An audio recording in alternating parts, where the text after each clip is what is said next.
Welcome to Troglodyte Social Club, the podcast where a rotating group of friends come together to discuss science fiction and fantasy anywhere we can find it. Thank you so much for checking out the show. Please subscribe, like, follow, and share. We genuinely appreciate it. I am not a robot. Special thanks to Pink Polo Productions for the music.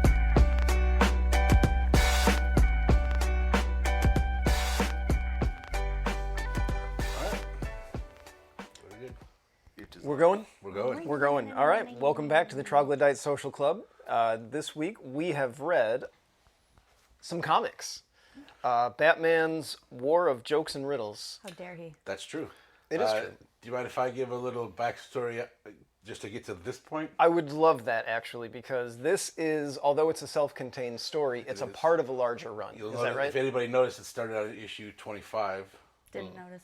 And on the front it says Volume 4. It does say Volume 4. So this is Tom King's run on Batman from a couple of years ago.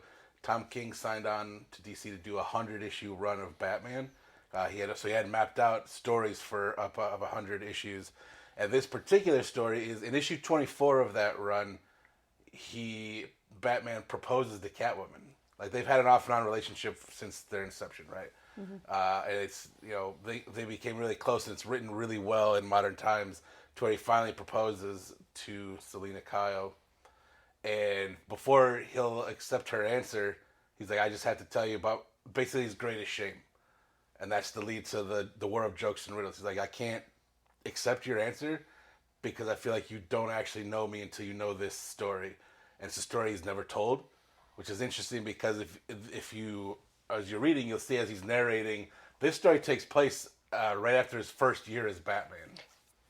Right, yeah, I was going to say, I don't know if it was said directly, but from context, you get the idea that Batman's kind of new at this. Yeah, so there's a very well-known story by Frank Miller called Batman Year One. This would have fit in right after that. Not that they're related, but just that, like, Year One's already an established story. So he's still in, like, basically in his sophomore year of being Batman. So he's still a novice. Dinah's here also. But that's why you'll see certain things. That's why this is like a point of great shame, because we know Batman is a very established character with established rules and established things like that. Whereas some things in here you're like, well, that's a little out of character because it's amazing to see a modern story being able to plug in so far back, because realistically, Batman's been around since 1940. Oof. So there's tons and tons of stories, different artists, different writers, and everybody gets their liberties when you run the character. Which is why I laugh when people are like, that's not my Batman. And you're like, well, which Batman do you mean? There's hundreds of them. Well, the WW2 Batman is the best.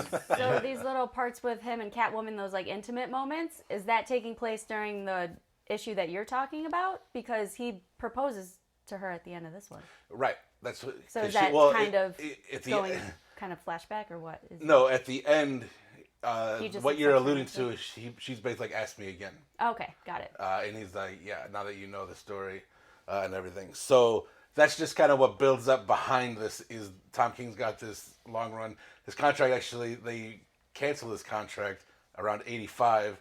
And we're like, we're not going to let you finish your story.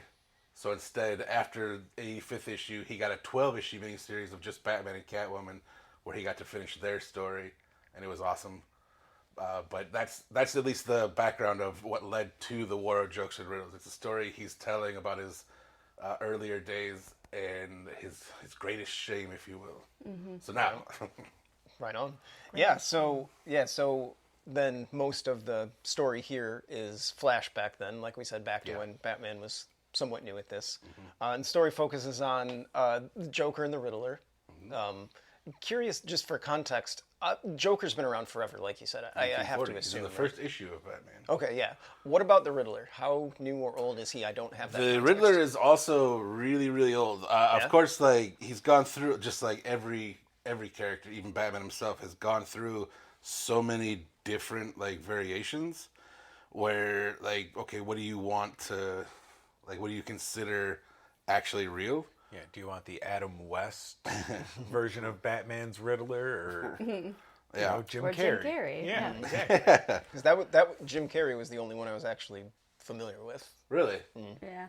So you didn't see the newest The Batman film? Oh wait, I did. Yeah. Yeah. Paul Dano. Yeah, Yeah. Paul Dano's great. I He feel is. like he's decent as the Riddler. So the Riddler's been around since 1948. So Oh, he's been damn. around for a long, long time. Awesome. It's a really good rogue. I think just personally, I think the issue is how do you differentiate the Joker versus the Riddler? Because the Joker is chaos, the Riddler is precision, and I don't think any book has ever hit it perfect than this book.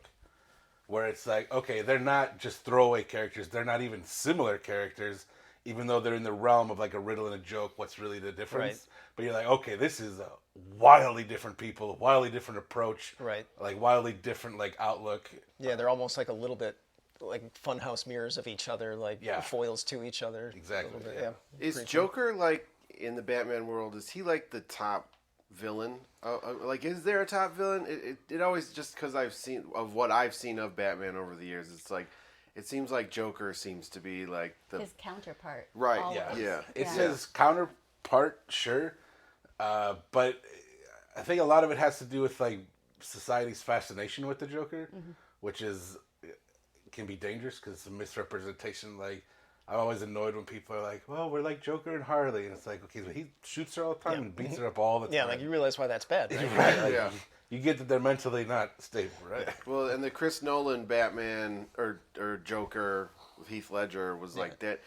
All the jokes that he played throughout that were just so clever and Yeah. interesting. Yeah, a lot of it is, again, depending on which decade you're looking at, you'll see a lot of cheesiness, especially back in the day. Like the Joker was supposed to be killed in the first issue of Batman, and he ended up becoming like his greatest That's villain. the joke. It wasn't until the late 70s comics started shifting, like got away from being for kids, started becoming more adult oriented, and you got to see your like first like real dark Joker take, and start seeing Batman as the Dark Knight as well. And then that bleeds into the 80s where you get the Dark Knight Returns, which is a Frank Miller book, the year one stuff, and you start seeing the Killing Joke that was the big one that established the Joker as who he was, where he's like absurd and does these silly things, But dangerous. but incredibly dangerous and chaotic. Like you're not Yeah. gonna figure it out.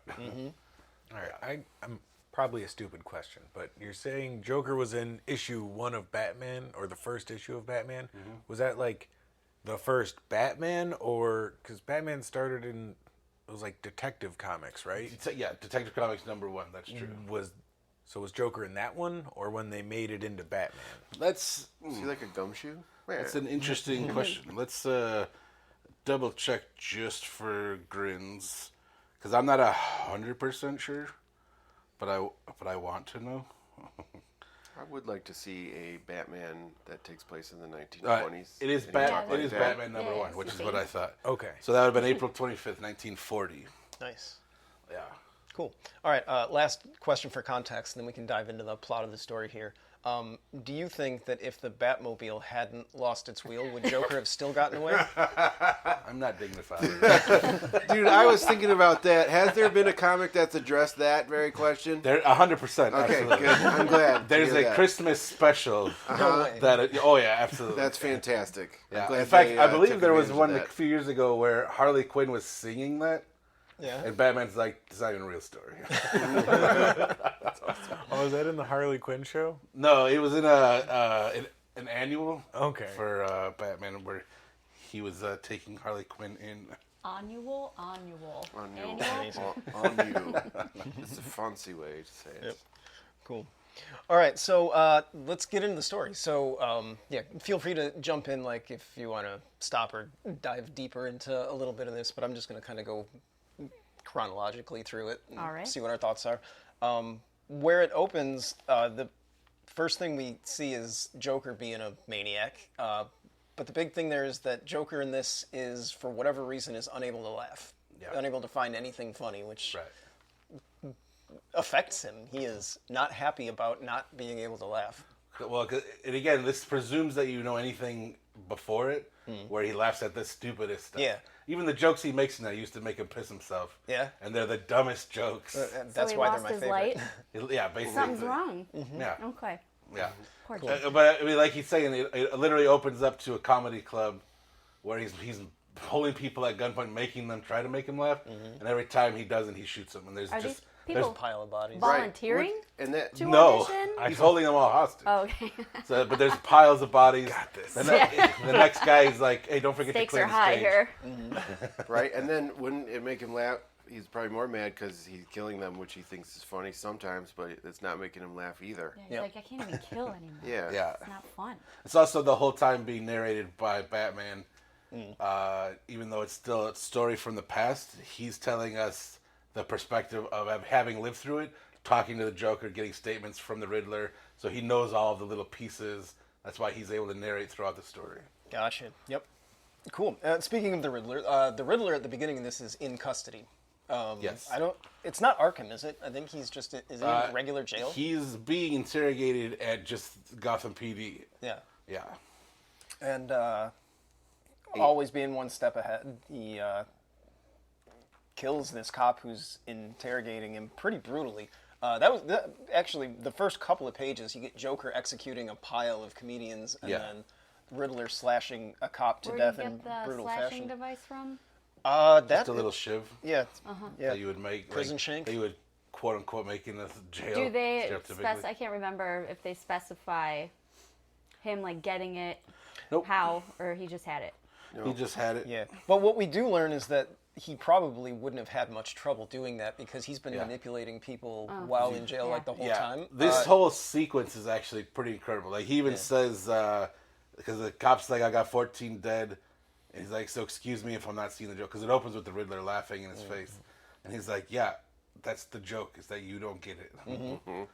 Yeah, and then so to get then beyond the interrogation room and out, what we learn is that the Riddler has befriended one of the guards, and I think if I remember right, he like teaches him how to gamble, and in return he's like, all I want is information on all of the other cops. You know, Oh, that's right, who the they guards and love, whatnot. where are their families, Yeah.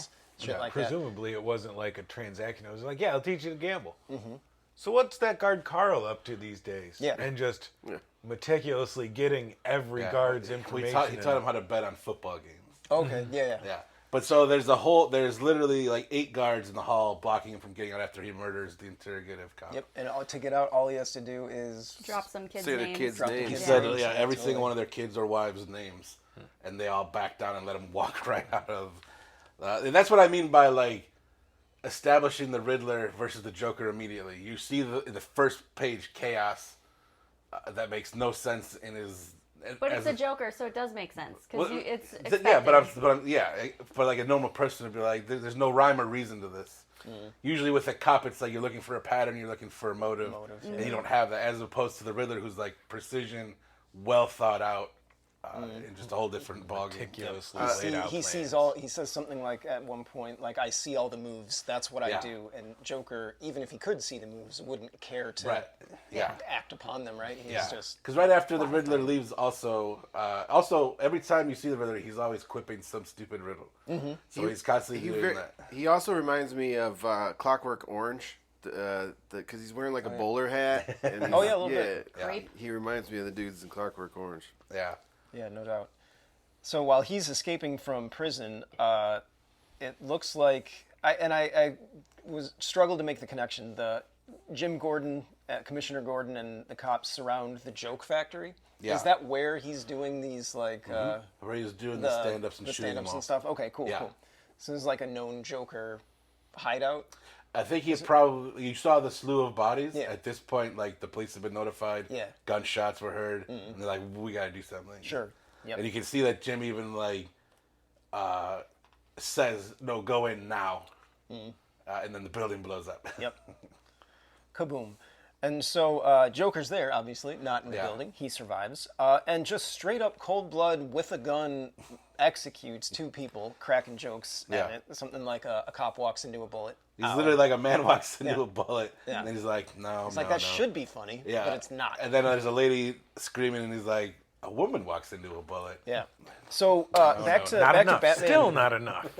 Back to Batman, like general context. How brutal and violent is that, as far as Batman comics go? Because even with some of the more modern, like darker stuff, like the Christopher Nolan stuff and the newer one, it's pretty dark and gritty-ish, but Right. for some reason, when I went into the comic, I did not expect, like, you know, just cold-blooded execution, right? I kind of Right. expected comic book villainy. Yeah. So it depends on what you consider comic book villainy. Right. I can tell you that there's the run before the Tom King run a few years back. Oh man, I can't remember his name. Scott Snyder did a run for the New 52 Batman. Back in the years, there was a storyline called "Death in the Family" when they killed what's his name? One of the Robins. There was a vote that people were allowed to vote for to whether he survived or not. Jason Todd. And then in Scott Snyder's run, he does a storyline called Death of the Family. And where the Joker... So in this version of the Joker, he cuts his face off. Oh. Sweet. And he wears it as a mask. And it becomes like a thing that keeps like appearing in places. And eventually the cops have it. They have it on lockdown. And he has to go eventually and steal it back. And he turns it into a mask with like leather straps so he can wear his face and stuff like that because he wanted his face to be a symbol and things like that. So because of that, like now you're seeing real psychopath stuff that like where you're mutilating yourself now. This is even a whole new level for you. But then I managed to capture the whole Bat family, and he brings them all to a place where he has Batman captured, and every single one of them has their faces bandaged up and something on ice in front of them. And the implication is that he's cut all their faces off and is basically serving it to them. Yeah, I got you. To wear again, to put back on? Or Or maybe swap? We learned that he didn't actually do that. It was more of just to mess with Batman. But he did 100% cut his own face off and wear it as a mask later on, which is crazy to see, like, because it's drooping down. You can see all the nerves and everything behind it. Like, Right. It was insane. So even, I think, for me personally, with that level of violence, I still feel like that's a little comic book villainy. 100%. Whereas So to me, Joker this is- walking up to an innocent woman and just shooting her was, I don't know, straight it made me feel away. Menace like, to society. yeah, like, I don't know, like, a little like, ooh, this is Because then it not can happen to dirty. anyone, right? Yeah, Right. exactly. Well, and I think that's the key, is that it can happen to anybody. Because there's also, in a particular part, where you're like, oh, he's going to for sure kill this guy, and he doesn't. I think No if there rhyme or was a reason. trailer for this, and they were honest about it, people would probably be like, I'm going to sit this one out. Because it's pretty heavy stuff. Like, as I was reading it, I was like, thinking of a trailer, be like, murder, betrayal, abortion, jokes, decapitation, evil, vile. It's like just all these horrible things. Getting those sure. keywords. Yeah. But I think too, that's just because we're used to this big screen Batman. Most of us are used to the comic booky big screen movie. That's PG-13 friendly enough. So to give you some better context, like the Scott Snyder run, if you can see that being insane but still a little comic booky.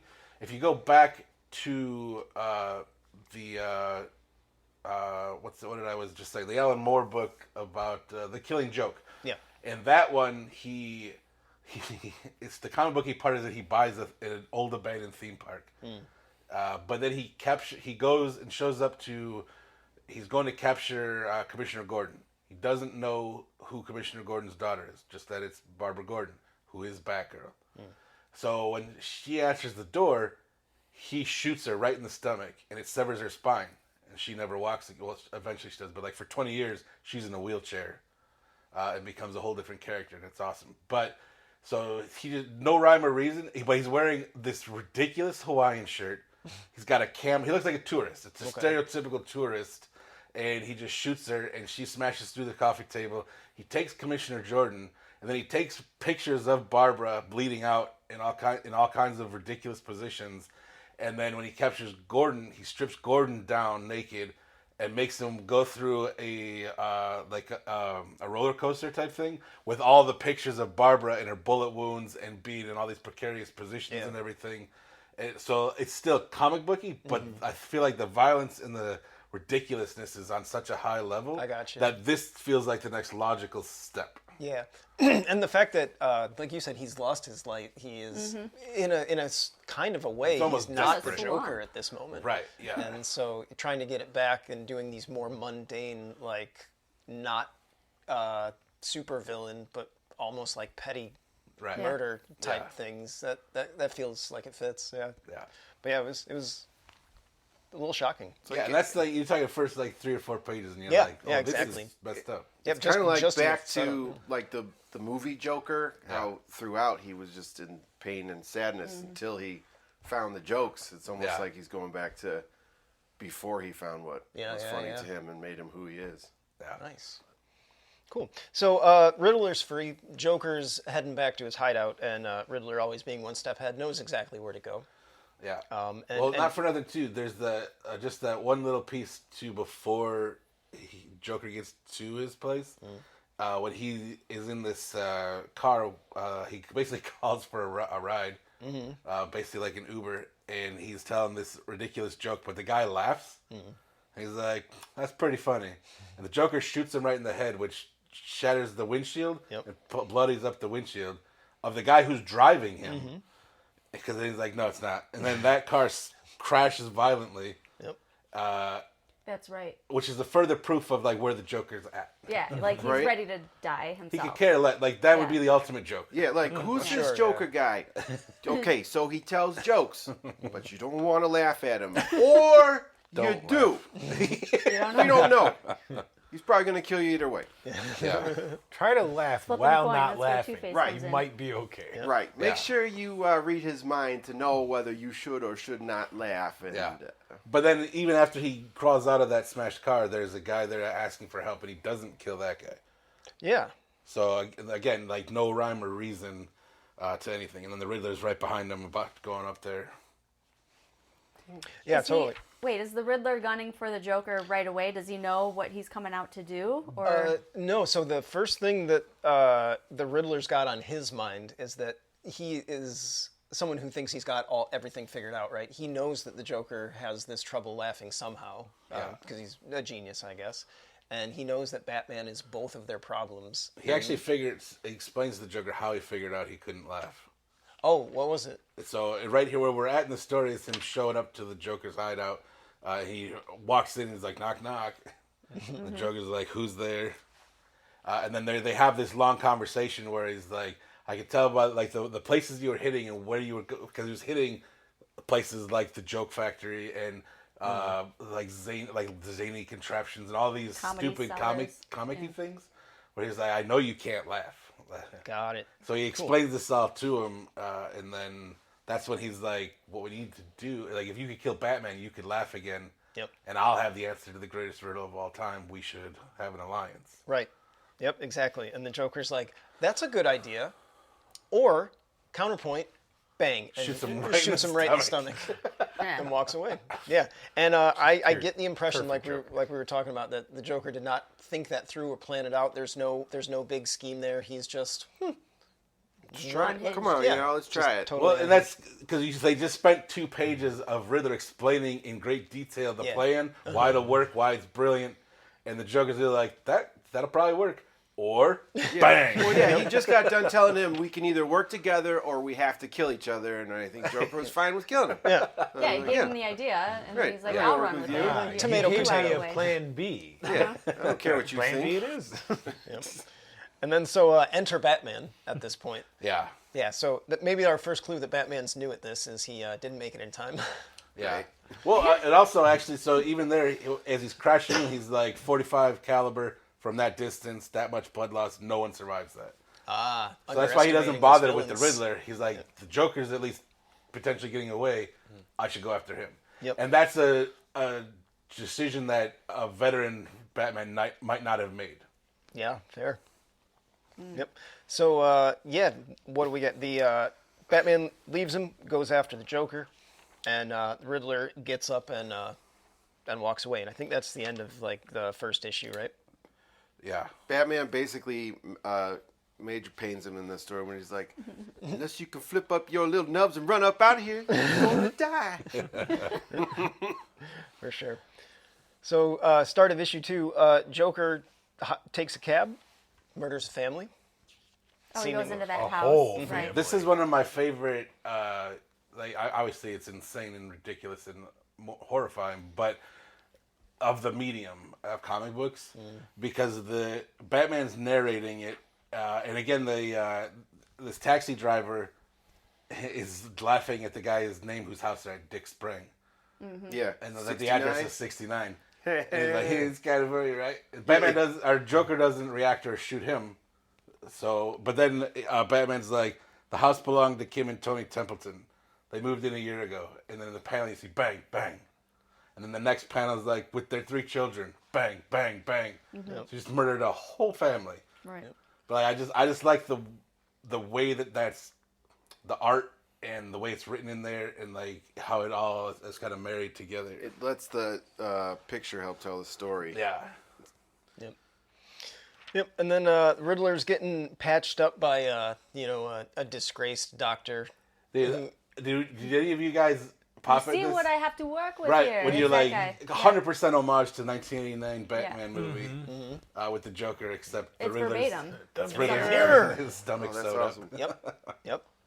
Most definitely. Yeah, and then Riddler's got this bullet wound like in the center of his lower abdomen, and Hardcore, he takes, I don't know, what does he take, a scalpel and makes it into a question mark with his bullet wound being the dot of the question mark. So yeah, that was Psycho. yeah, dude, this was this is a hardcore Riddler. Yeah. I think I texted you. I think so, when I was yeah. going through. I'm like, Riddler's a straight up psychopath. Absolutely. In this. And He's like a narcissistic psychopath as opposed to like a straight chaotic psychopath. but he almost like has the credentials to be that narcissistic. I did not get the impression that he's a supervillain, or at least that he's got any physical powers. Like, he's a tough motherfucker, but he's not like a super soldier or a mutant or anything like He's that. not a metahuman whatsoever. Just Right, intelligent. exactly. Yeah, he might extremely have, intelligent. definitely high intelligence. But for sure. yeah, there's a scene later on where he catches a knife casually that's thrown at him, and he literally goes toe to toe with Batman and hangs. But I don't get the impression that he's any more than just an extremely intelligent dude who's like, you know what I could do with this? Villainy. The most dangerous one of all. Yeah. Well, and that's criminal. kind of like, not to foreshadow too much, but that's the crux of this whole story. Is which one do you go after? Which one's actually dangerous and which one's not? Yep. Yeah. So then what the Joker is up to is has learned that the Riddler survived. Yeah. And calls up the mob guy. Is it Falcone? It is. Carmine Falcone? Yeah. So Joker calls up the mob boss and says, "You've got an hour to kill the Riddler, or I'm killing your family." Which is another thing where we get it, like, because they've already had 3 or 4 big things where you're like, this is not okay, and it's making me feel some kind of way, and it does not let up. It just keeps going. Where he calls Falcone and is like, "You have an hour, yeah." And then, I love how he's like, "You can't talk to me like that." And then when he hangs up, he's like, "What are you guys doing? We have an hour. Get moving!" Like, I guarantee that clock already started ticking. Yeah. Which brings another part later on, but we'll get there when we get there. Yeah. Because those Falcone henchmen catch up with the Riddler while he's talking to Poison Ivy. Poison Ivy. Yep. Which, as I understand it, they must have teamed up earlier in this run, right? Like Poison Ivy and Riddler weren't always naturally paired together. They're not naturally paired together. It's presumed that they have a relationship just as characters in Gotham. Okay. They both like green. That's true. At least enough that he could give her a call and ask her if she wants to go for a walk. Well, in the he would have park known and where to talk find about her because stuff, she's she's usually in the botanicals. That makes sense. Yeah. Yep. And their conversation remains pretty casual, even when the dudes show up. But you'll remember also, like, he knows how to talk to her specifically. Because, like, not for nothing, Poison Ivy is probably the best character in Batman and probably the most OP'd character. Like, she can do so much. She has actual powers, and she's so powerful that you definitely want to come to her correct.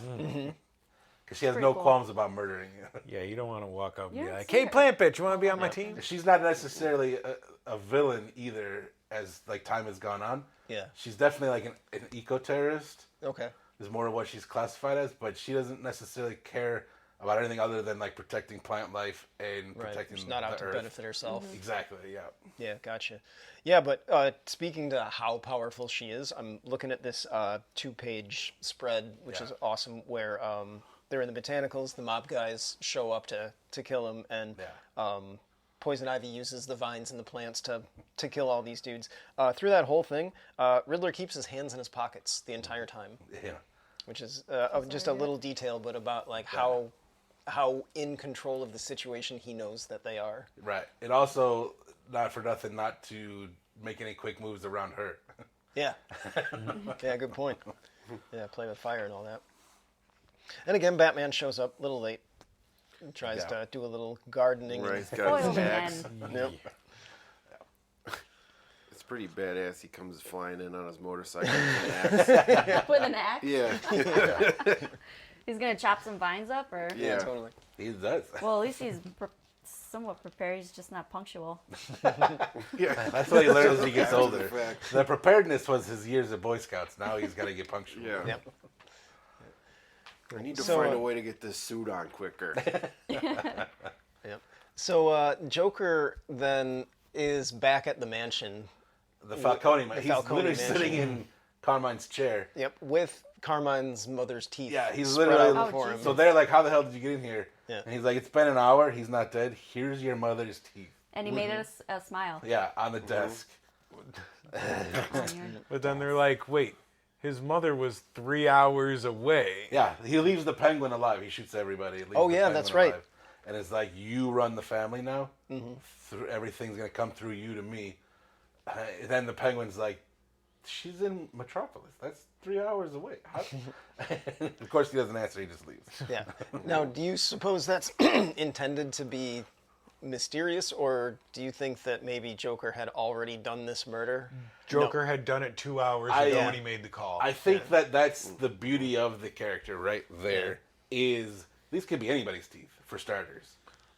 Or did he do this already and is like, whatever, who cares? Right. And that's the answer you'll never have. And to me, that's where the Joker Yeah. exists. As far as wildly different as those options are, they're all Yeah. within Joker's level of chaos. Yeah. Yeah, and it comes up later, but when they're talking about hostages later on in this, he's like, because Batman's asked him to let him go, and he's like, I think I killed them before, or maybe I didn't. I don't know. I'll check.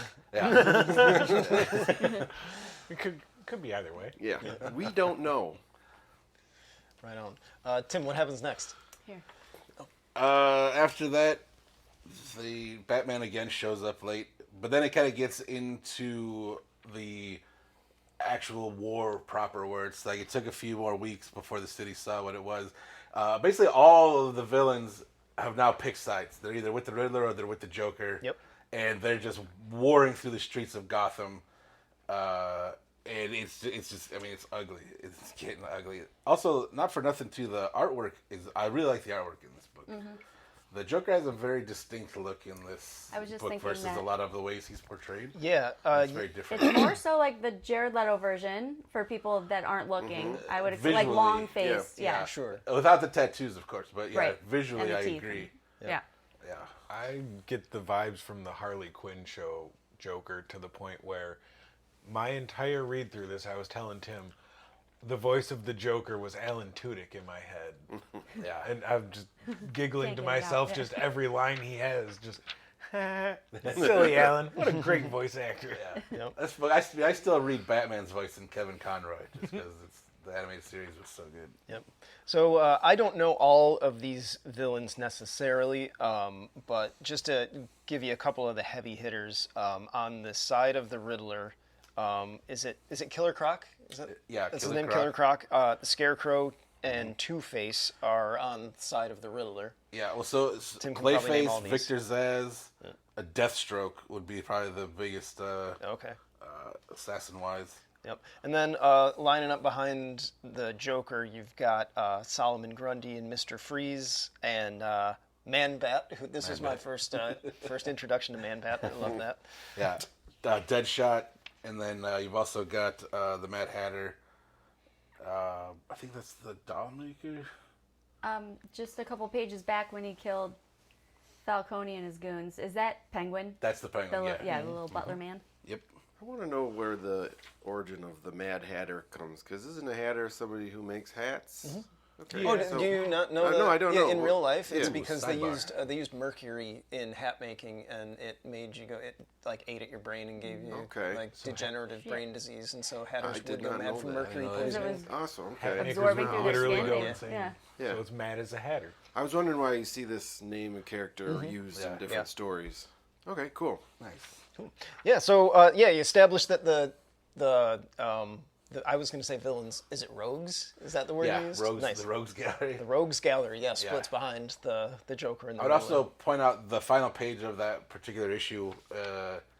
Again, the visuals are really important here because you've got Batman. He's starting to kind of repeat himself as he's telling the story. Like it's subtle, but you can start seeing the emotional toll that it still takes on him all these years later because of all the people that have ended up dead. And the visual on that last page is all of these dead people with him talking about being the Dark Knight, being the greatest detective. Failed. They called me I was a superhero.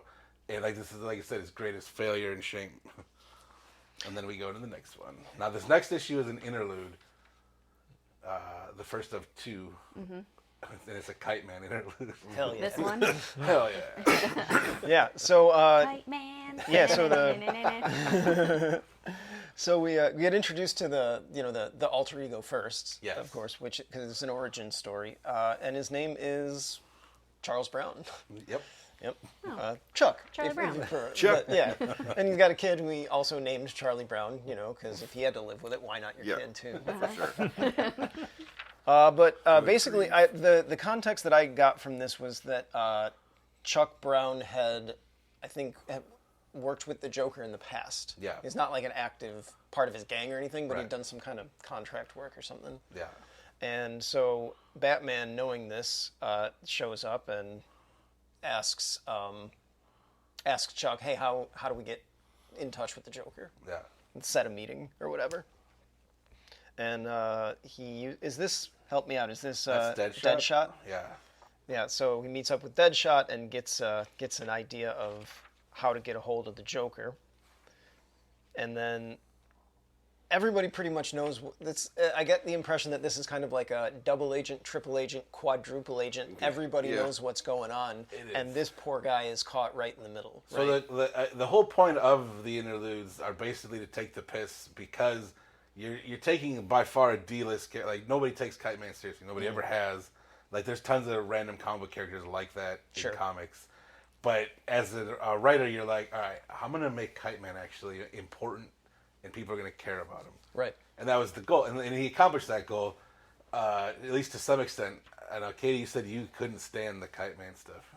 I just didn't get the purpose. I was like, I don't know anything about this character, and now I'm forced to read like a whole little mini story. I think About it. the goal feels like how can just a normal guy who's not a villain per se get caught up on accident or in over your head too fast. Or he's one of the lowest ones. Yeah. Even down at that level, they are split between these two sides. Yeah. If you don't pick a side, Yeah, you're Right. both sides will kill you. Yeah. It doesn't matter if you're friggin' Kite Man. You're useless, you're Kite Man, you're Charlie Brown. Pick a side or you're dead. All right. Yeah. Yep. And then, so with all this, Joker pulls him in, and Riddler pulls him in, and Batman pulls him in, and they're like, Yeah. do this for me, or consequences, right? Yeah. And through all this, Chuck gets a day to go out and fly a kite with his son. Yeah. Son says a potty word. The son Origin says, story "Hell of the yeah." Kite Man. And Chuck tells his son, "Hey, you shouldn't use those words, or you might end up going there." Foreshadowing. Yeah, right. But and not for nothing, so the Kite Man stuff is kind of, with all the double, triple, and quadruple turns of everybody manipulating this poor guy, kicks off a big fight. Yep. Yeah. At the bar, right? Like Yeah. Batman's trying to meet him, and Riddler shows up, and Joker knows that meeting is happening Right. because everybody's exactly. And it looks like Joker is the one who ends up dragging him off. Yeah. Takes him back to So the another hideout. hilarious scene art-wise where they're just Sitting sitting, on the couch. shoulder to shoulder Yes, on a couch. Perfect. It yeah. basically becomes the conversation from Princess Bride, where he's saying, "You knew that I was," when he's talking to Wesley, and he's like saying, like, you knew that I'm smart, so you would clearly not put that in front of me. But I know that you know that I'm smart, and he just keeps going back and forth. That's what it feels like with this Kite Man. Like, you fell from one of the all-time blunders. Yeah. The most well-known is never get involved in a land war in Asia. Yeah. Cool. But even through that, after explaining that to him, the Joker's like, it's almost funny. Yeah, exactly. Yeah, and the art, perfect. Just Joker with crossed arms. They give a whole like panel of like just for a reaction, like Joker turns his head and looks, and another whole panel dedicated to Joker going, huh, and then it's almost funny. Can I take a look real quick? Yeah, definitely. Oh yeah. And of course, because of all the heavy hitters involved, Batman, once he's done with the Joker, Kite Man's back doing whatever, and Batman's like, your son's safe, I got him, so don't worry about it. And he's like, where did the Joker take you? And then he's wrapped up with a bomb. And he's like, sorry, I had no choice. And you'll notice that he goes to click it, detonate the and, bomb. and it's not it's a dud, 100%. It's a joke. Yeah. Because then it's like, he's like, I don't get it.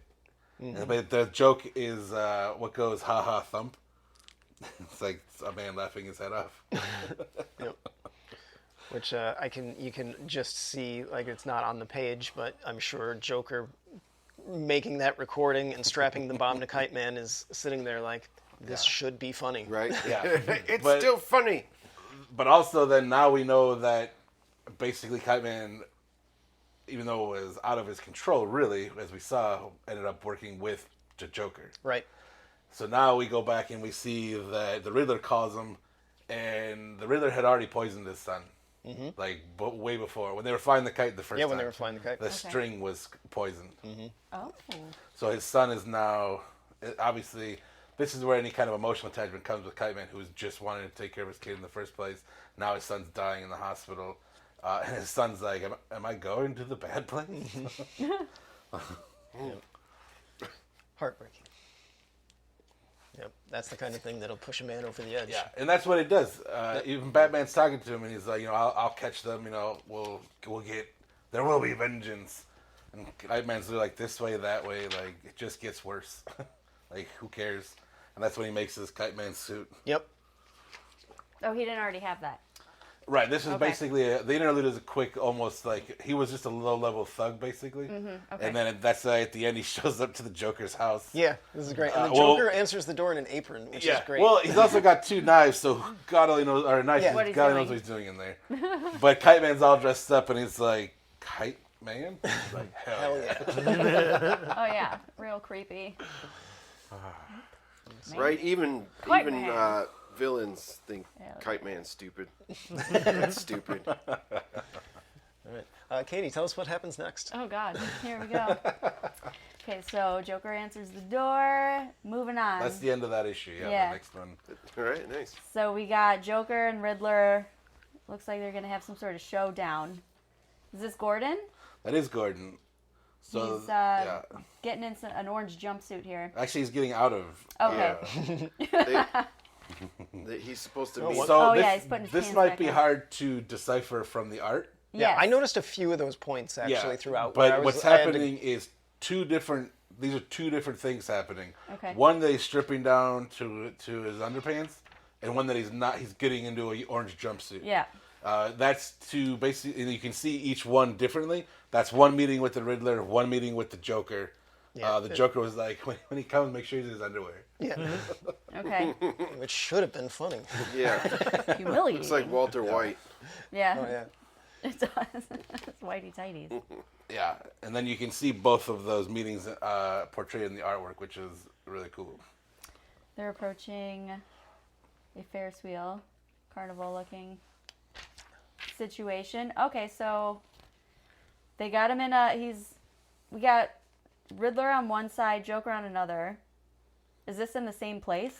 No, this is two different separate buildings. places. Yeah, this is like where it takes my brain. I'm not used to reading graphic novels, so my brain takes a second to decipher what I'm looking at Yep, here. I had to go back and read this section Yeah. twice. 'cause Sometimes I it's was like, tough what did I miss? because stereotypically it's like this, but sometimes it's not. Yeah.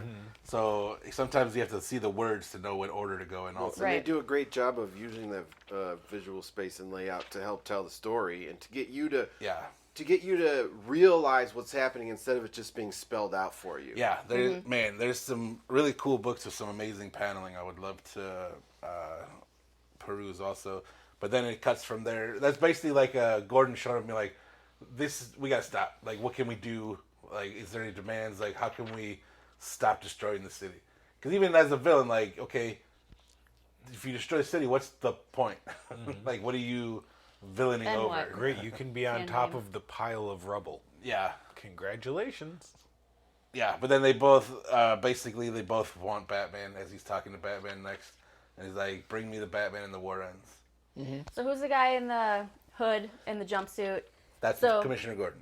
Yeah, Okay, so he does had two different meetings, Yeah. but he had to be in his underwear for Joker. Okay. Yeah, and the way they lay it out on the page is kind of simultaneously. And yeah, that totally threw me. makes But sense. yeah, And then because he's telling Batman about what happened, and then Yeah. isn't that when they decided like, well, I guess we could just let them kill each other. Yeah, actually, and this is another one of those pivotal rookie points where there's already been so much murder and death, and now we have like, all right, if as we know Batman, we'd be like, yeah, if I just turn myself in, it's over at least, and then we can figure it out from there. But instead, he's like, we're not gonna give him me, right? Yeah. And so the war continues, and more people die. yep. And then they talk a little bit about how pretty much every villain in the city has gotten an offer from either the Riddler Yeah. or the Joker, and that the ones that refuse to pick a side are being killed. Yeah. Catwoman, though, Actually, I'm sorry. Just before that, there's a point too where Batman, when he's talking to the commissioner after that, he's like, "We need to go in now," and Gordon's like, "No," and here's why, which is a flip to what you would normally see. Like, Batman's usually the guy that's a step ahead. Batman's usually the guy who's like, "Okay, but this and this are going to be issues." So again, like, there's those little subtleties in there. Maybe because he was late to the last few, he's like, I think we need to go now. I've been wrong the last few times.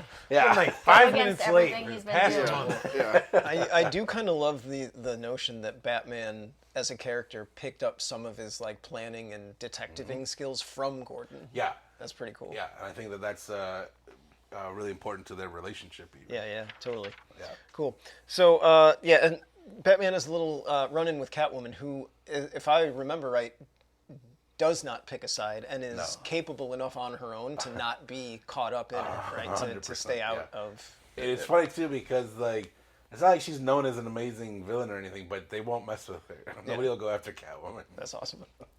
Yep. So then the next section is kind of a zoom in on one battle of this War of Jokes and Riddles, the eponymous title.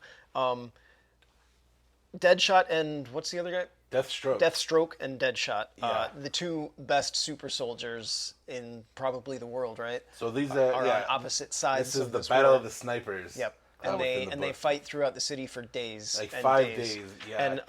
And one of the little things that I thought was awesome was just the way it's so like there's so little, but he goes through the civilian casualties on each day. yeah. He's Yeah. like, it took 5 days. On the first day of their fighting, 4 people died in the crossfire. On the second day, 14 when they sprayed into a crowd. On the third day, Deadshot bombed a building, and it's escalating and escalating, and eventually, like, on the fourth day, they went back to guns.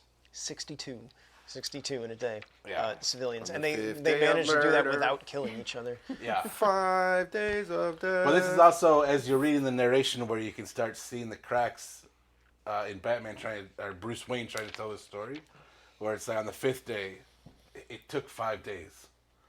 5 days of watching them murder my city as they tried to murder each other. 5 days where Joker and Riddler got to have their war while I chased their minions. 5 days of death, 5 days of blood. And he keeps repeating 5 days. And then he even says again, and on the 5th day, it took 5 days. And then even Catwoman's like, Bruce, like, what are you? And it's like, it's just, I caught up with them after the 5th day. Yep. Like, this is killing him. He comes in and lays the spanking down. He's like, Yeah, beats the enough, ever knock it living off. hell out of Knock it off. Yep. Yeah. Yeah, he literally jumps in and says no more and like beats him pretty bad. They actually even explain the aftermath of that, where I can't remember if it was Floyd or Slade, but one of them has like a broken orbital bone, like a cracked skull, and like this is the first inkling of Batman going too far, which is a more foreshadowing. Yeah, yeah. Like he's getting pushed that Right. ever further down the line of Yeah. this war isn't stopping until you get to a point. Yeah, but this is one of those things too where it's like, what do you do? Right. Like it's easy to be like, oh, we just got to put them in jail or read them their rights or rehabilitation or whatever liberal idea stereotypically you'd want to talk about, which is a great idea on paper. But now you're in real shit. Yeah, and what do you do when civilians are dying right every when you single want to day? stop it immediately, but you also You gotta have to become function one of within them.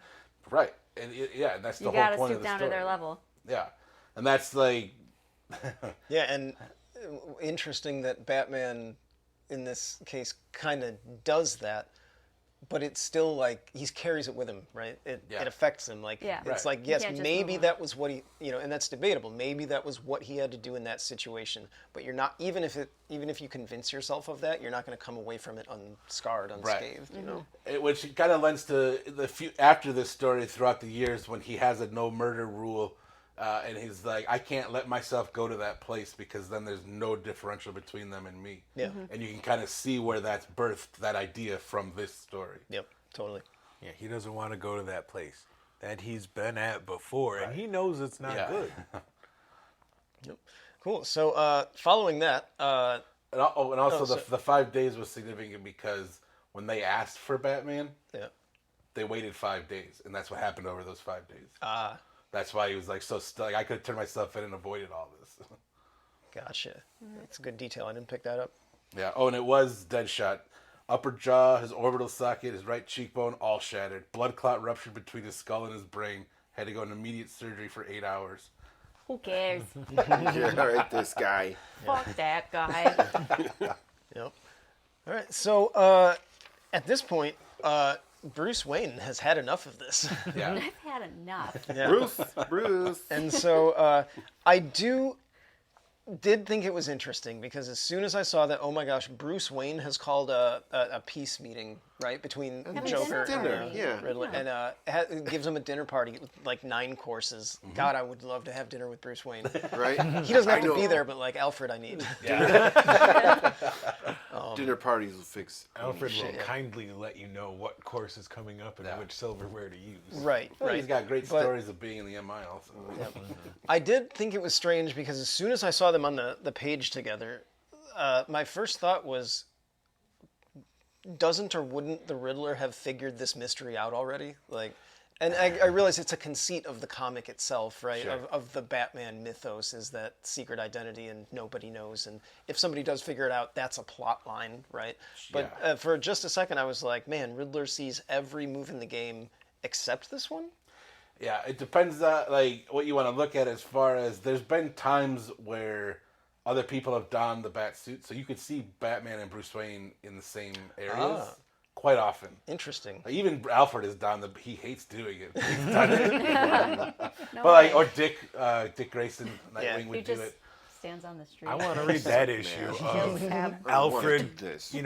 grumbly and not wanting to do it, getting in the bat suit, getting prepped and everything. And then the next page, just cutting to Alfred getting back and getting out of everything.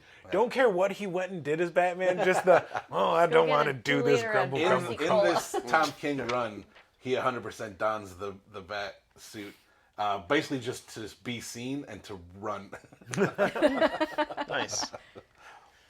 That's cool. So yeah, they serve a number of courses of dinner and start talking about Bruce Wayne.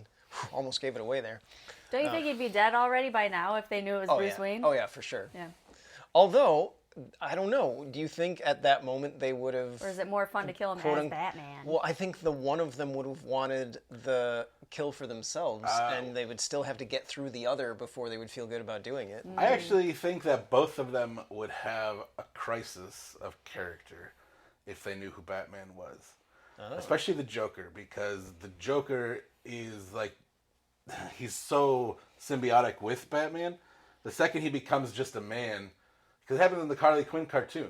Once he found out that Bruce Wayne is Batman, he's so lost. He's like, stops being fun. this is stupid. Yeah. You're just some billionaire dickhead. Like, this is dumb. Like, the whole time? The whole time. Yeah, and I feel like the Riddler also, what riddle is there after that? Like, I feel Jokes like on they you, would... bitch. I feel like they would definitely have a crisis of character. And I think that is why they haven't figured it out. Like, I feel like if they were told, they'd be like, of course, the whole time. Who couldn't have figured that out? Subconsciously, they don't want to Right. know. Yeah, I can see that. Yeah. That's cool. Then he should tell them he's Batman. Shut it down. This will just destroy their world. That should have Now been the I'm end of the very book. sad. Oh, by the way. They By turn the on way, emo, I'm Batman. Alfred served the sorbet. I'm So they out. just take him to Arkham. put on some Nice Take and It Back tight. Sunday. You guys are really dumb. So there's plenty of back and forth at dinner, but ultimately what this boils down to is Bruce Wayne saying, "Hey, this is my city too. I'm tired of this war." Yeah. And as I understand it, what you really want, the end game, is who gets to kill the Batman. Right. And I'm going to give you each a chance to explain to me why you should be the one to do it. And whoever's idea I like the best, I will give you $1 billion. You can pay off all the cops, you can arm yourselves, and you can even buy the other person's henchmen and just get it done so this war can be over. Right.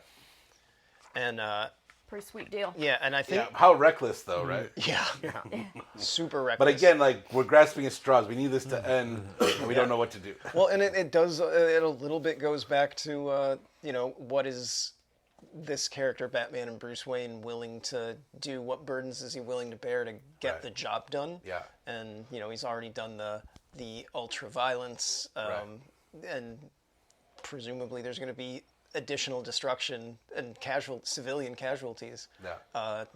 But there will be an end, and he's And I'm sorry, what are the Justifies that. stipulations? Like, who's gonna get the money? who they present their case to Oh, that's right, Bruce okay. at dinner. Yeah. That's Also, as the Joker walks in, he walks in with a knock knock joke to Bruce, Who's there? to Wayne Manor. He's like, knock knock, and they're like, who's there? And he's like, Europe. And You're a the poo. Riddler's like, you're a poo. Joker's like, no, you're a poo. And doesn't the Riddler laugh He pretty does. hard He's at that? He's like, I'm a poo. He does laugh. Yep. Which makes the Joker madder. Hey. Yep. So as I recall, let's see if we can find it. The arguments that they give, the Riddler is basically saying that I should be the one. I forget exactly, something about I'm smart, I'm focused, I'm driven, I have a purpose. This guy's just chaos. Yeah, he lays out like a good argument, like Yeah. a thought out, well structured argument as to why the Riddler would be the best person to kill Batman. Joker's response, Joker's argument is, it should be me because who cares about the Riddler? Yeah, and he's like, I'm gonna strangle him, and then he'll smile at me, Yep. and that's it. Yeah. And I do love how this is told over a traditional French 9-course Yes, meal. where they name and each course each is course, like its yeah. own little part Yeah, of the dinner. even the like story. the dialogue during dinner too, like just like the Joker's like, do you ever have to cut a man's head off? I mean, when he's still alive. And the Riddler's like, yeah, on occasion. And then he's like, have you noticed the man's last wiggle does not mark the end of his life? Even after that, after his final struggle, he's still there looking at you. For a moment, I mean, then enough blood comes and he's gone. Yeah. And Bruce is like, is this a joke? And Joker's like, well, I don't know, is it?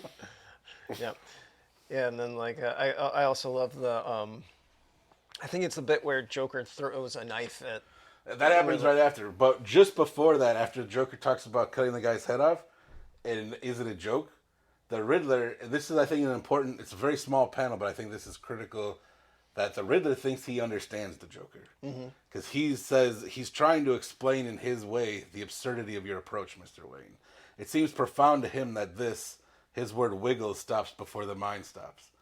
So he thinks he's got him figured out, which is his own arrogance of trying to understand a hurricane. Yep. I like the last piece of this scene too, when when Batman tells him, I'm going to decide after you guys leave, because obviously I can't pick now, or one of you is going to be mad at the other side. So I will contact you shortly, And Joker's like, I guess we're finished. And Riddler's like, I guess we're finished then. And Bruce Wayne's like, well, there's still cake. Alfred makes great cake. Like, don't be so hasty. Course. Yeah. Gotta finish dinner. I think he even makes a comment like, man, my mother would have been disappointed if I let the guests leave without offering them coffee or at least some sherry or something. What causes the Joker to throw that knife is the Riddler's basically explaining the Joker's motives to Bruce Wayne. And he's like, he thinks this somehow proves that solutions are an illusion, that in the end all that matters is the knife and the cut. It's an absurd argument, of course, but he'd probably claim that's the point, and that's why he chucks the knife at the Riddler. It's like, kind of like a F you, man. Yeah. Yeah, and I think, doesn't Bruce Wayne say something like, I don't think the guests are enjoying the fish. Let's serve the next course. The fish, though admirably prepared, does not seem to agree with our guests. Admirably prepared, yeah. Yeah, and then when they're walking out, this is when Bruce Wayne says, last thing, the hostages. Can you guys let the hostages go? And the Riddler's like, of course, we're not monsters. And then the Joker says, I think I killed my hostages before I came. I don't know. I'll check when I get back. Amazing. Yep. So end of issue. Next issue, the war is continuing. It would appear that at some point, Kite Man, being a part of this war on the side of the Joker, got the shit kicked out of him by the Bat. Yeah. And moving on. The Bat of Man? No, but we meet him very soon. The Man Bat. Man Bat got him? Yep, at a certain point, there must be out on some mission to do with the war. It's not, the context isn't really explained, just that there's mass, chaos and fighting going on. Kite Man and Man Bat are flying through the air together. And then Man Bat gets blasted out of the air, and Kite Man says, Man Bat, what the? And then the Bat plane shows up, and he says, Batman, what the? And I laughed at that. Yep. But yeah, Kite Man knocked out of the sky and kind of defeated, like, feel free to jump in here. I'm moving quickly. Mr. Well, this is another Freeze interlude of makes an Kite appointment. Man, so it's not necessarily critical to the story. It's just more of a little behind the scenes stuff. Right. More of how Kite Man's coming up, and how he's used as this pawn between the two. Yeah, it's a Really, day in really the well. life of the lowest level kind of villains. That's exactly right. Yeah, exactly. Yep. And there's a bit where Joker is on stage giving this grand, like, villainy speech, and then it cuts to the audience of a big theater, and Kite Man's the only one left, clapping alone in one of the seats. Just in desperation? Trying not to die? Yeah, I think so. I think he is probably doesn't have the courage to betray the Joker. Right. He knows if he tries So to he's get just out out of there this. going, yay, oh my God, guys, and he's help watching me. all these other, like, more powerful rogues get taken out by Yeah. either the other side or by Batman. And he's like, well, fuck me, I guess. Yeah. Well, it even said in the last page of that little interlude, Kite Man's in custody, and he's there with the Riddler, being interrogated by the Riddler, and he's like, we knew you'd talk. That's why we took you. Like, even after I murdered your boy, you would still be the one to talk. Like, you're a joke. You're nothing. Yep. Pretty hurtful stuff. Pretty mean. Yeah. Very mean. Gosh. Duh. All right. So ultimately, Bruce Wayne decides that he will fund the Riddler Yeah. against the Joker. Yeah, and that, which is the logic behind it, of course, is the Joker is chaos running amok. Unpredictable. Yeah, a wild dog, as opposed to the precision and how, like, successful the Riddler has been. Right. Yep. Yeah, and the Riddler not only can be figured out, it's almost like he has a pathological need to be figured out. Like, he leaves clues to his next crime Right, deliberately. absolutely. Like, he wants to be figured out. or he wants people to try and fail to figure him out because that'll make him be the smartest guy in the room. Right. But at least, that he is. but at least it's a structure. Exactly. And Joker, it's a shrug, No of hands in the air. So predictability. yep, exactly. Yeah. So there's a bit with Batman and the Riddler teaming up and having Catwoman climb the Joker's skyscraper and do some reconnaissance. Joker sees her and takes a shot, but she's okay. I did think that was pretty slick. I was like, she fell, and I was like, oh no, Catwoman can't fly. Yeah. Yeah, But- doesn't she looks in the window and she's like, yeah, he's up there. The Joker's in there. He's stabbing some guy right now. Yeah. I also liked the little, just the little quips of them back in the normal, like away from the story, where he's like, back to when it shows them in bed together telling the story, and he's like, I'm sorry I put you in that position. And she's like, how many times have I told you? Never apologize for a position you put me in. Yeah. Right? This is like the sexiest storytelling of the bleakest story ever. 'Cause, yeah, it's them in bed talking, Yeah. and the scenes with them in bed talking like their hands are on their legs and they're all snuggled up. Yeah, how do we make this Yeah, murder girl. mystery as Right? sexy as possible? Right? I have the sit weirdest here. boner right now. Sit here all cuddled up. Remember that time you peeked in that window and told me, yeah, Joker's stabbing some guy right now. Yeah. Wonderful time. But even that, like, so one of the things that I'm usually not good at is subtlety in stories. One of the reasons I consider myself bad at reading is if something's not pointed out to me, I feel like I miss a lot. And that's why comics usually will hold your hand for those kind of things. Like, he shot through the glass, and she even says that. The glass, he shot through the glass. There's no triggers on the windows. Right. Now you've got to weigh in. Yep. But how? Batman asks the Riddler. How will you get your army up onto the 70th floor of this skyscraper or whatever? And I love this. Batman goes, no. And Riddler says, hell yeah. Next page, Kite Man. Kite Man. Yep. So Riddler's stolen the Joker's last bit. What was it? It's like the way I said that was like the Trojan Man. Oh, yeah. Those were good commercials. So yeah, Kite Man outfits himself, the Riddler, Batman, and the surviving villains with badass kites. Yeah, so he's talking to Killer Croc. More like hang Kite gliders, Man. really. But, Killer Croc is like over 8 feet tall and going to be ridiculously heavy. Because Kite Man's like, how much do you weigh? And he's like, a lot. Like, but can you be like more specific? Like, I don't need an exact, but like an estimate. He's like, a lot more than a kite can carry. To which Kite Man's just like, well, You'd be surprised how much a kite can carry. yeah. I would like to have seen, if this was a video, a montage, musical montage of him making the kites, because he had to make like what, 1, 2, 3, 4, 5, 6, 7, 8, 9 kites. You don't think he's got 9 kites ready to go? Maybe he did, yeah. He's like the Iron Man need of to DC, revamp right? Right. He's just out there building better kites. Right? He's got Jarvis, like drop in another kite. a hall of kites. Like, here's the Mary Poppins. This was one of my first models. Yep. So yeah, the army crashes through the window into the top floor where Joker's hanging out with and stabbing some guy.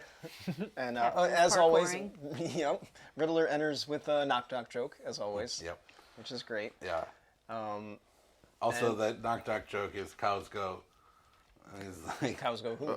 no, you twit. Cows go moo. Yep. Yeah.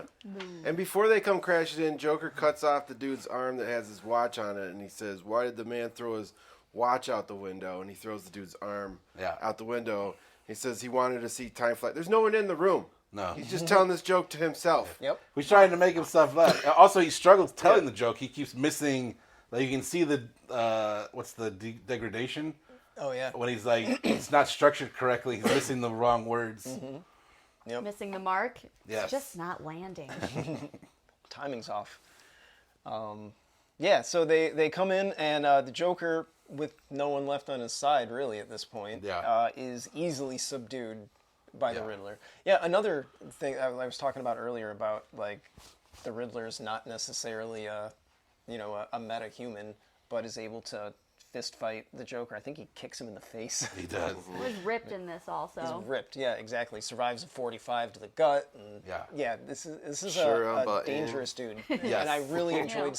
Like, Joker has always felt dangerous in a lot of stuff, as silly as he is. But between Jim Carrey and Paul Dano, I never knew that he really felt that raw Yeah. in how dangerous the Riddler is. I thought that was really cool. Yeah, this particular story is a good reestablishing of the Riddler as he should be. Yeah. So Joker immediately subdued, and almost like clockwork, predictably, Riddler and the rest of the Rogue Gallery turn on Batman. Right. Haha, got you now. And so we get a square off, and who saves the day? Hell yeah. Kite Man. Kite Man. Kite Man loves With crime. his reverse kite parachute propulsion system. Yep. So we're now up to like the Sucks them 6th all out the level building. of secret agent. Are you telling me that comics are convoluted?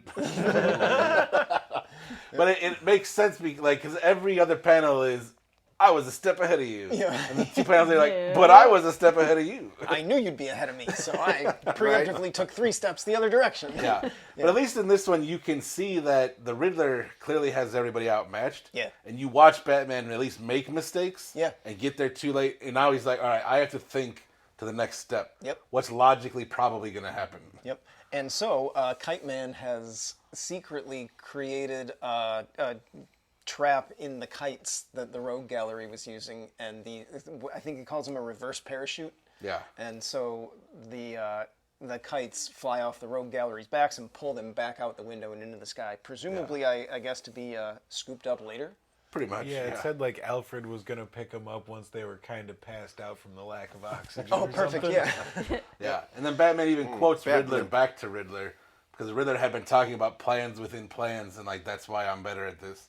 So for Batman to, of course, Riddler's like, Kite Man, what the hell? Batman's like, plans within plans, bud. Yeah. Yep. Yeah, and so Kite Man addresses the Riddler and says, "You took my boy, so I took your war." And Riddler goes, "Kite Man? Hell yeah." Then he gets knocked out. Yeah, and then he gets knocked out, one punched. Yep. And so now we're left for the big climactic scene, which is beautiful. I was like, oh yeah, look at this. Riddler, Batman, Joker on the top of a skyscraper Yeah. about to go down. And it's See the big jizz. We didn't even point out Katie Tiffin's with us today. Yeah. Yep. Like the rest of us have been here, but me. brought in Katie Tiffin for all your jizz talk needs. No, for the thing to joke Her about. catchphrase, the big jizz. We're all going to need nicknames. Amazing you got there first.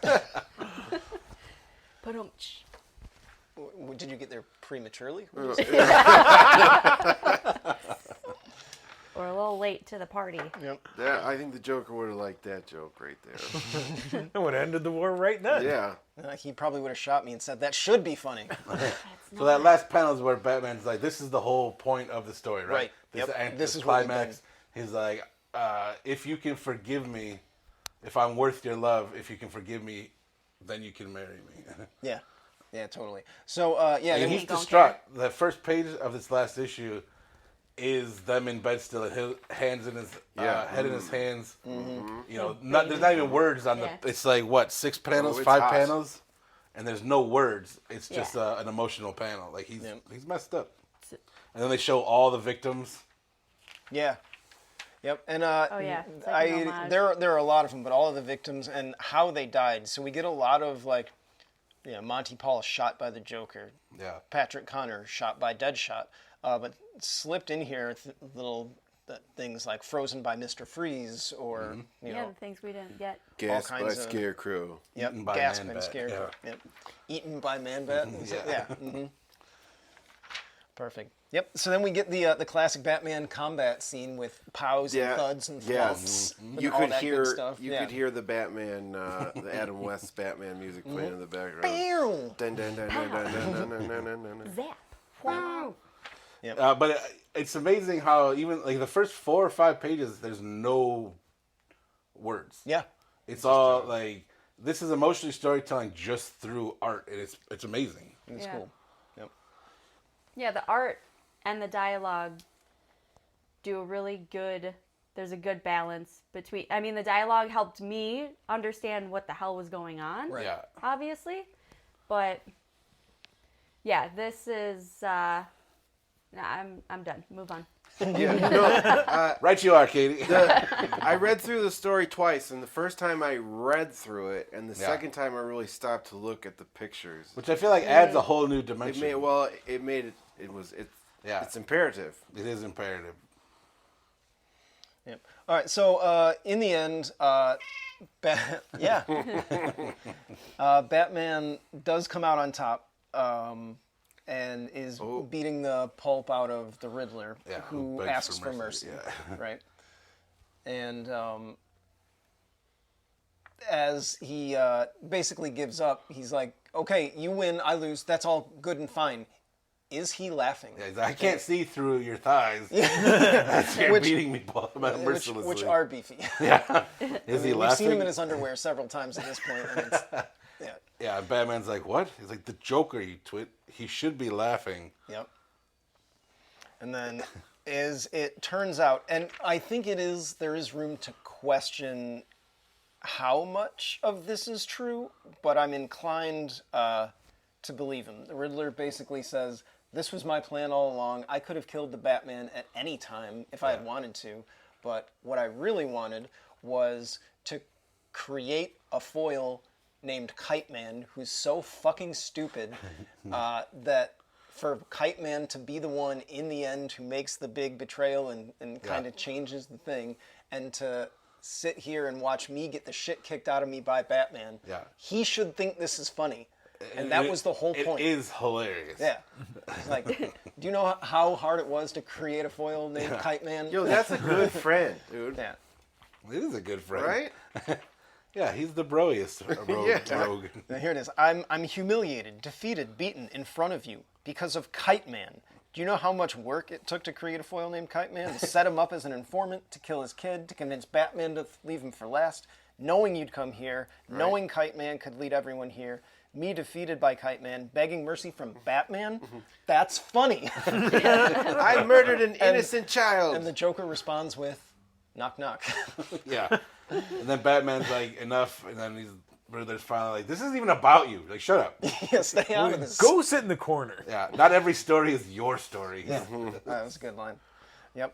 And so this is the moment that has kind of all been building to. Yes. Batman, I think at this point, recognizes just how dangerous the Riddler actually is. They allude to it in an earlier conversation with Gordon where, like, one of these guys is going to have to be stopped permanently. Like, potentially. Right. Like, which one do you go after? Yeah. And so, whether or not Batman changes his mind in this moment, or if he always thought that the Riddler was the more dangerous of the two, and was playing the long game, it's unclear, kind of. But for sure, at this moment, Batman does something unexpected. Right? Well, he also, in that conversation with the Riddler to Batman, he basically explains what we were talking about earlier about wanting to know his secret identity. Like, that's the original riddle. He's like, you're the first riddle. You were here when you were a child that you returned to as an adult, though you know the answer. You're not a challenge, but you're fun. And he's like, but the Joker, this is an opportunity. Yep. And so, recognizing, the seriousness of the situation and the threat of this villain, of the Riddler, Batman picks up Joker's knife. And he's narrating again about Kite Man's son. Yeah. Where he's like, Charlie, I was there after Enigma poisoned him, killed him to solve a riddle, to tell a damn joke. Yep. Charlie asked his father if he said that word, the bad word, would he go to the bad place? His father told him no, but Charlie didn't hear that. He was already gone.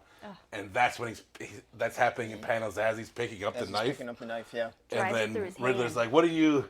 No! And Batman's like, hell yeah. And goes to stab him. Yeah, and actually the next page where he actually makes the thrust is super important. And I think this is really what Batman Bruce has been trying to tell Catwoman this whole time. Yes. Is that I got chills because of this final thing is so fucking good. He says, it wasn't an accident. Yeah. I didn't think I'd fail. I wasn't out of control or insane. I knew who I was. I knew what I was doing. I understood the choice that I'd made. I thrust the knife out to kill the Riddler. Yeah. And that is not what Batman does. No. Right? That's like rule number 1 for Batman. Don't kill. Yeah. And then the next sentence. No killing. And the Joker stopped me. Yeah. Sticks his hand out in front of the knife. So this giant knife goes through the Joker's hand. Yep. And the Joker's like, now that That's funny. An entire full page of Joker's laughter with the knife sticking through his hand and just absolute joy. Batman down on his knees. Yeah. That moment crushed him, and he's probably been carrying that weight with him the entire. Because there's clearly a gap of time between the War of Jokes and Riddles and the framing story with him and Catwoman in bed. Well, sure. This is considered year 2. Yeah. You got to figure. I mean, in real time, you'd be talking almost 80 years. Obviously, that's not realistic, but still, like at least 20, 30. Right. So he's been 20 carrying probably. this burden with him the whole time. Yeah. Yeah, and then that's, Speaking of which, I might posit that really is where the difference is. Yeah. Is that in these moments where Batman has to become what he hates, he carries the burden. He feels the weight of it. Whereas, Well, they don't have sep- any remorse. that's what separates Right. him from them. He's still connected to humanity. Right. Exactly. yeah. Stormblessed. Because that's what he even says too. Like right there, that ends and it cuts back to Catwoman and Bruce. Where he's like, "What separates me from them? I have lines, right? I can stop. I have limits. They can't control themselves. They're all mentally ill. I'm good. They're bad. They kill. I don't.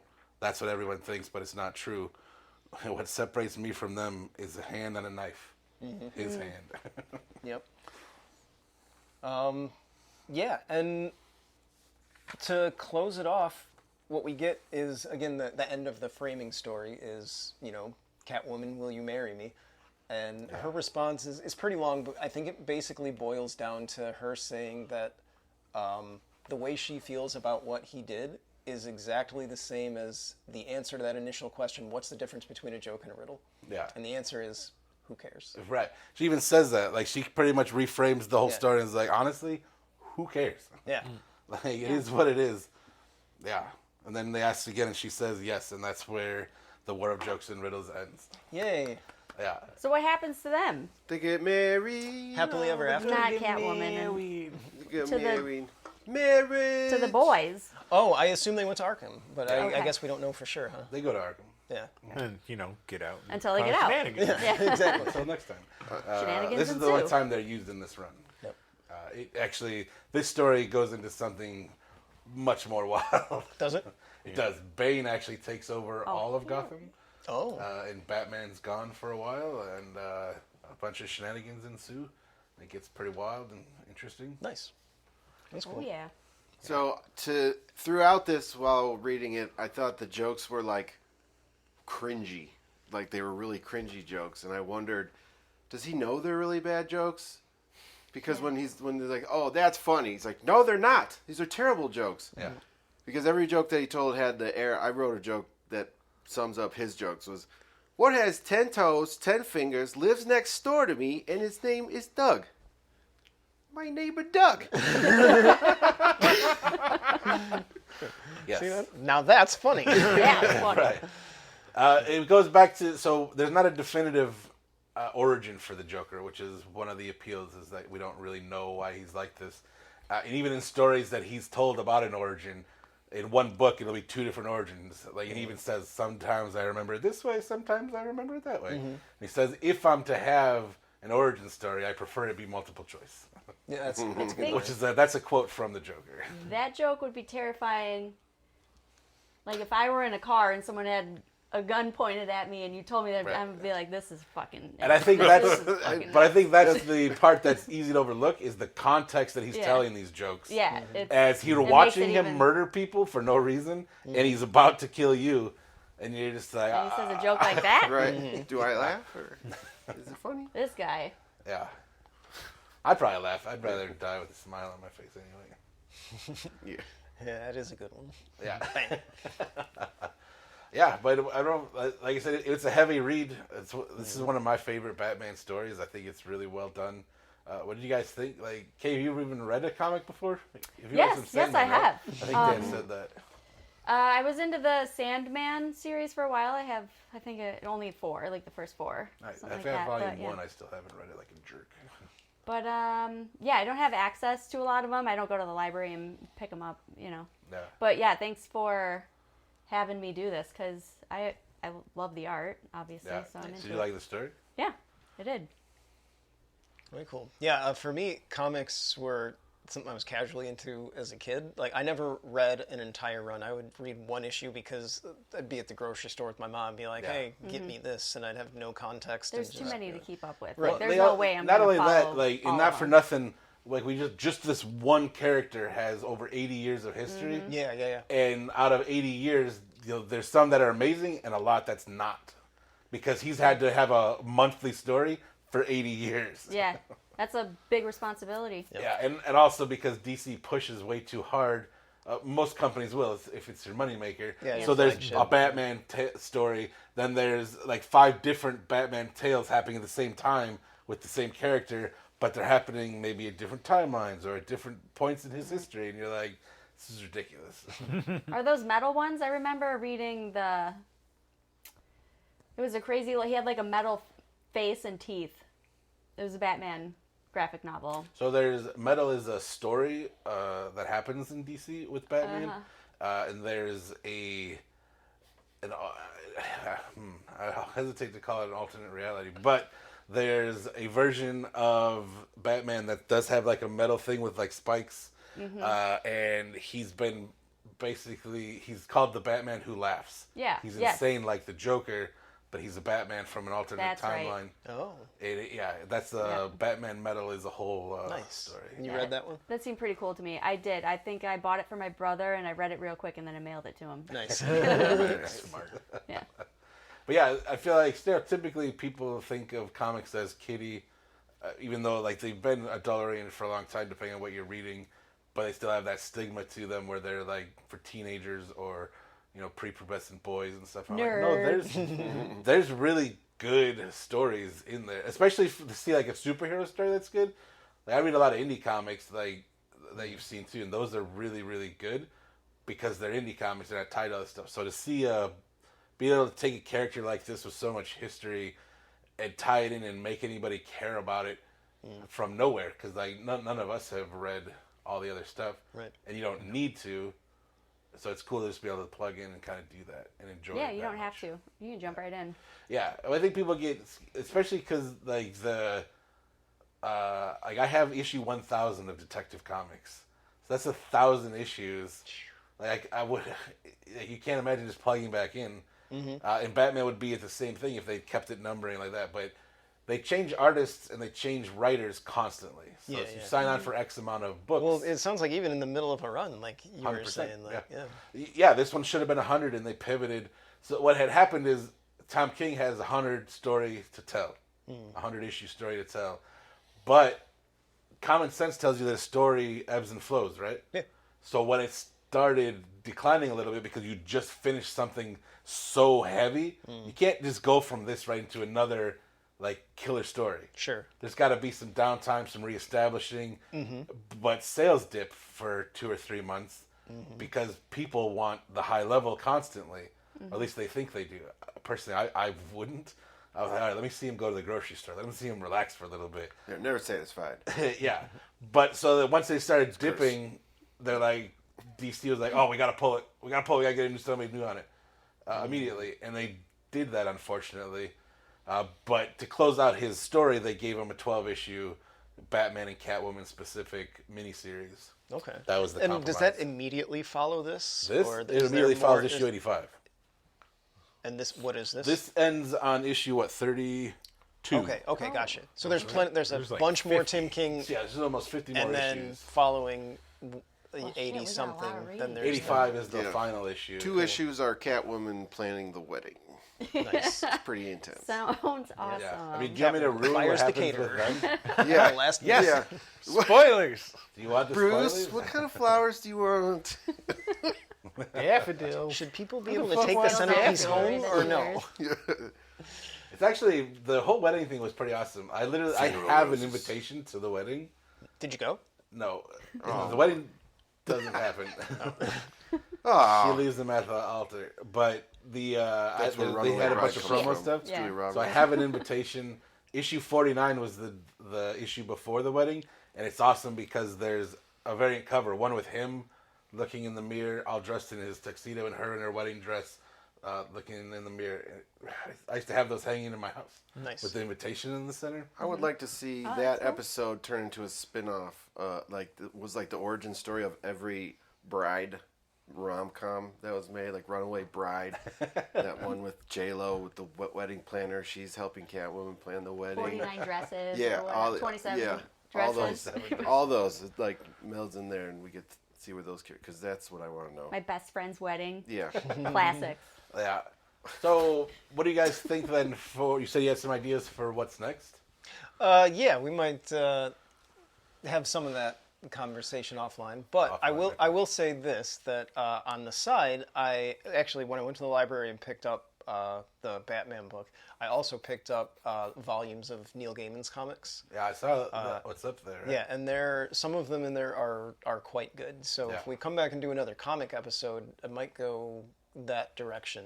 Yeah. Which was cool because he's a comic writer, but he also writes, novels, short stories, and some of the ones that are in there are comicifications. Is that right? Of his novels, Of yeah. short stories that he's written, which I had read before. So it was really cool to like see it come to life. I enjoyed that. But yeah, we'll come back and surprise the audience with Nice. what we want to do next, I guess. Yeah. Does anybody have anything else to add about this particular book? I just thought this was fun.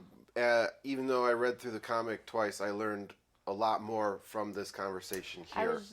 So I second that. That's super Oh, helpful. while we were going, I was like, did Katie read the comic? Well, here's the thing. So when I read these, it's pure entertainment in the moment. It is also I I close forget. it and I I don't forget, remember a yeah. goddamn thing that I am happened. the same I way. Yeah. read it again this morning for that exact because I can't hold on to the stuff either. Nah. But I agree, and there's so much happens. Like, how could you keep Yeah. track of it all? But yeah, it's one of those things Gotta be like some when sort we of all get super around and nerd. talk about it, it's, Jason Remembering mentions stuff. I one don't thing, remember that stuff. reminds me of one thing, which reminds Dan of one thing, which reminds Yeah. Tim of one thing, which, oh yeah, all these things happened, and we I actually all like read it. doing this because I feel like it makes me enjoy it. Especially like when we were reading Guards. It was a pain in the ass for me to get through it, but when we talked about it, it made me like it more. Yeah, yeah, that's Yeah. what I feel here. Yep. Fuck yeah. All right, well, I think that covers it. Let's call it a day. Cool. Well, And communication. thanks for listening. Troglodyte Social Club signing off until next time. Be good to each other. Yeah, be good to each other. Don't listen to us either. Go read this book. It's awesome. Don't be a jerk. Yeah, you'll get through it quick. Give it a read.